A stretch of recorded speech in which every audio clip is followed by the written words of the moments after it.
Հայաստանի Հանրապետության մեծարգո վարչապետ, պարոնայք գեներալներ, սպաներ,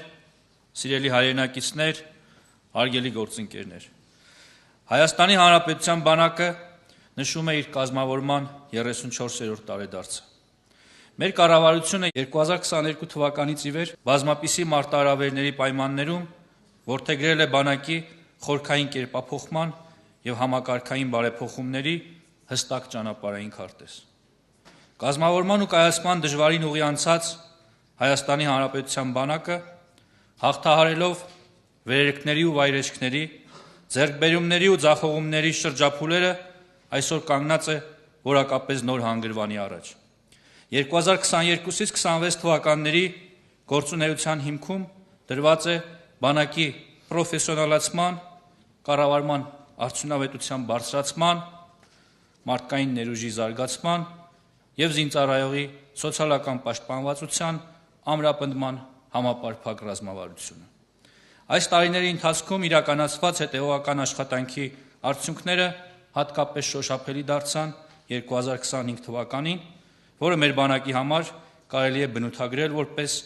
արդյունավետ և շրջադարձային տարի։ 2025 թվականին իրականացվեցին օրենսդրական և ինստիտուցիոնալ մի շարք փոփոխություններ, որոնք միտված էին պայմանագրային և ժամկետային զինծառայությունն առավել գրավիչ և շահեկան դարձնելու,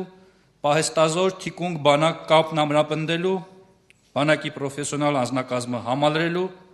ռազմական կրթության որակը բարձրացնելու և այլ կարևոր ծրագրերի իրագործմանը, որոնք ապահովեցին շրջադարձային բարեփոխումներ զինված ուժերի տարբեր ուղղություններով։ 2025 թվականի առանցքային ձեռքբերումներից էր պարտադիր ժամկետային զինծառայության տևողությունը 18 ամիս սահմանելու մասին օրենսդրական փոփոխությունը։ Պարտադիր ծառայության ժամկետի կրճատումը բանակի կերպափոխման հայեցակարգում և կառավարության ծրագրում ամրագրված նպատակ էր, որը հնարավոր դարձավ զինվորական ծառայության գրավչության բարձրացման, պայմանագրային ծառայության ընդլայնման, արհեստավար սերժանտական և հրահանգիչների համակարգերի ներդրման, ռազմական կրթության ոլորտում տեղի ունեցած բարեփոխումների, կենսաթոշակային իրավունքի պահպանման պահեստազորայինների վերադարձի, զորակոչի գործընթացն ավելի արդյունավետ կազմակերպելու ուղղությամբ կատարված ծավալուն աշխատանքի, ատեստավորման համակարգի ներդրման և հատկապես Պաշտպան հայրենիաց ծրագրի արդյունավետ իրագործման շնորհիվ։ Այս բարեփոխումները բարձրացնում են զինվորական ծառայության գրավչությունը հասարակության աչքում, զինծառայությունը դարձնում են ֆիզիկապես և հոգեբանորեն պաշտպանված, ֆինանսապես շահեկան, բարոյապես արժանապատիվ։ Այսօր Պաշտպան հայրենիաց ծրագրի ներդրումից շուրջ 3 տարի անց ժամկետային երկամյա զինծառայությունից հնգամյա պայմանագրային զինծառայության է անցել 4234 զինծառայող։ Այս թիվն էական նվաճում է պրոֆեսիոնալ անձնակազմով բանակը համալրելու և զինված ուժերի պաշտպանունակությունը բարձրացնելու ճանապարհին։ Հավելեմ, ծրագրի շարունակականությունն ապահովելու նպատակով օրենսդրական նոր նախաձեռնությամբ նախատեսվում է հնգամյա պայմանագրից հետո հաջորդ 2 կամ 5 տարվա պայմանագիր կնքած զինծառայողներին 2 տարվա դեպքում 1.5 միլիոն, իսկ 5 տարվա դեպքում 5 միլիոն դրամ պարգևավճար վճարել։ Այս համատեքստում ես մեծապես կարևորում եմ ատեստավորման ինստիտուտի ներդրումն ու զարգացումը, որը ֆինանսական բարելավման ու բարեկեցության լրացուցիչ աղբյուր լինելուց զատ մասնագիտական գիտելիքները կատարելագործելու և ծառայողական ավելի բարձր արդյունքների հասնելու լուրջ խթան է։ Պատահական չէ, որ ատեստավորմանը մասնակցած զինծառայողների 73%-ը հատել է անցողիկ շեմը, հնարավորություն ստանալով իր աշխատավարձին հավելել 205,000-ից մինչև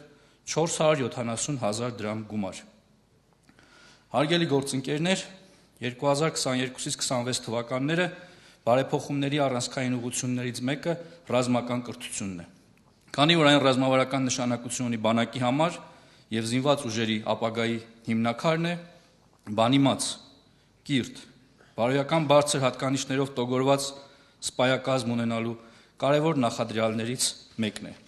Կրթական ծրագրերը բարեփոխելուն զուգընթաց մենք իրականացրել ենք մի շարք միջոցառումներ ռազմական կրթօջախների դիմորդների հոսքն ավելացնելու, ռազմական կրթությունը և սպայի ծառայությունը առավել գրավիչ դարձնելու համար։ Օրինակ, Ռազմական ակադեմիայի գերազանցիկ կուրսանտների կրթաթոշակը հասցրել ենք մինչև 175,000 դրամի։ Խրախուսել ենք գիտելիքն ու բարձր առաջադիմությունը, ներդրել ենք ակադեմիայի շրջանավարտների բնակապահովման ծրագիր, բարեփոխում ենք շրջանավարտների ատեստավորման կարգը, ծառայության նշանակվելու պահից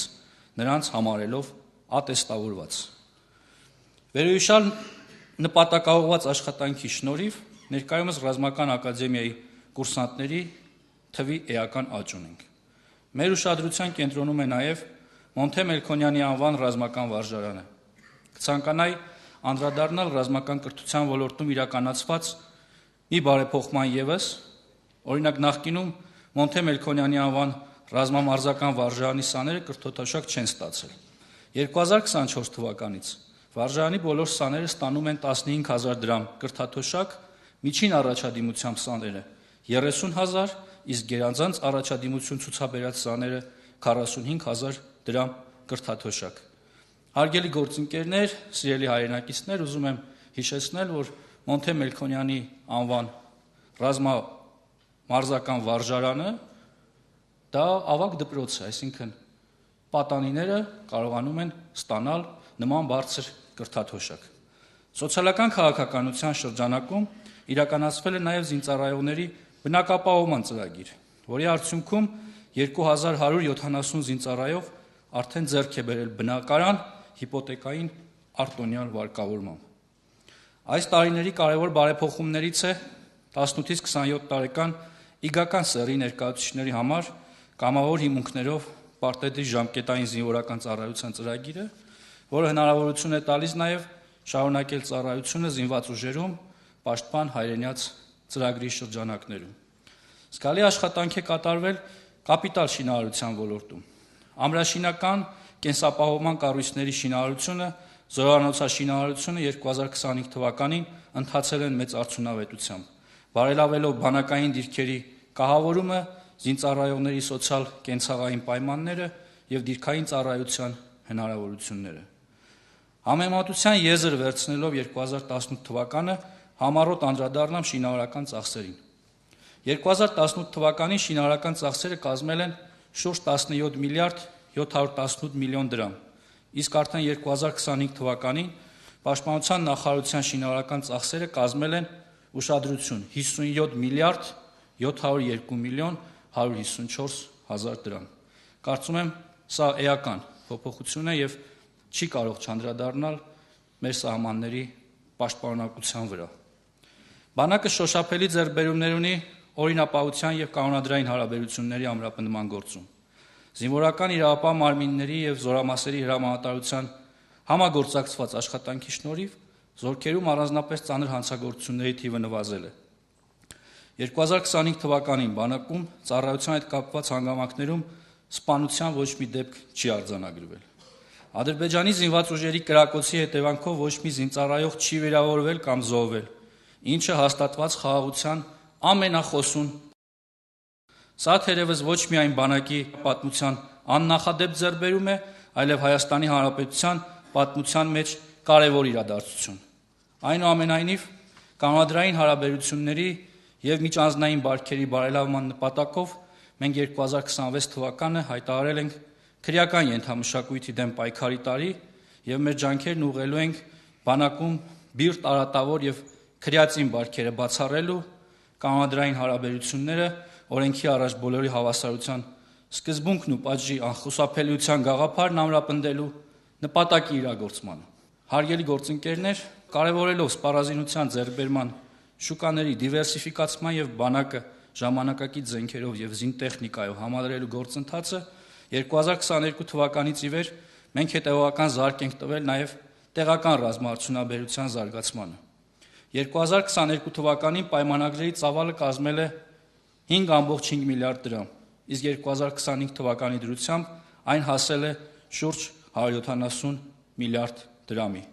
Նաև առաջ անցնելով պիտի նշեմ, որ առաջիկայում քննարկվում է նաև ևս 150 միլիարդ դրամի նոր պայմանագրեր կնքելու հարցը, որ առաջիկայում կներկայացվի հաստատման։ Այսօր մեր զինուժի սպառազինությունը համալրվում է տեղական արտադրության այնպիսի զենքերով, որոնք բացառապես հայկական մտքի եւ տեխնոլոգիական ներուժի արգասիկ են։ 2025 թվականն արդյունավետ էր նաեւ ռազմաքաղաքական համագործակցության ոլորտում։ Ընդլայնվել են միջազգային կապերը, խորացել է համագործակցությունը գործընկեր պետությունների հետ, նպաստելով Հայաստանի շուրջ անվտանգության միջավայրի կայունացմանը։ Առանձնահատուկ կարևորում եմ նաեւ զինվորական համազգեստի փոփոխությունը, որը խորհրդանշում է բանակի նոր դիմագիծը, նոր չափանիշները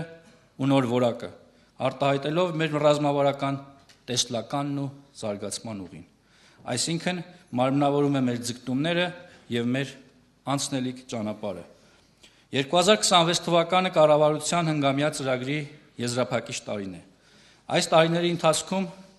մեր նպատակը եղել է եւ մնում է հստակ՝ ունենալ ժամանակակից, պրոֆեսիոնալ, կարգապահ եւ պաշտպանունակ բանակ։ Մեր տեսլականն է ունենալ բանակ, որտեղ զինծառայությունը ոչ թե պարտադրանք է, այլ գիտակցված ընտրություն, որտեղ զինծառայողը պաշտպանված է իրավական, սոցիալական եւ բարոյական հարթություններում, որտեղ ծառայությունն արժեվորվում է հասարակության կողմից, իսկ զինվորական համազգեստ կրողը վստահ է պետության աջակցությանը։ Մենք ձգտում ենք ունենալ զինված ուժեր, որը ոչ միայն արդյունավետորեն կատարում է իր պաշտպանական առաքելությունը, այլև քայլում ժամանակի պահանջներին համընթաց, բաց է նորարարությունների առաջ եւ մշտապես կատարելագործվում է հանուն Հայաստանի Հանրապետության ինքնիշխանության եւ անվտանգության։ Շնորհավորում եմ բոլորիս Հայաստանի Հանրապետության բանակի կազմավորման 34-րդ տարեդարձի կապակցությամբ, մաղթում եմ բեղուն ու արդյունավետ աշխատանք, նվիրված ծառայություն հանուն մեր պետության եւ մեր բանակի։ Սեր, բարեկեցություն եւ խաղաղություն բոլորիս ընտանիքներին, փառք նահատակներին եւ կեցե Հայաստանի Հանրապետությունը։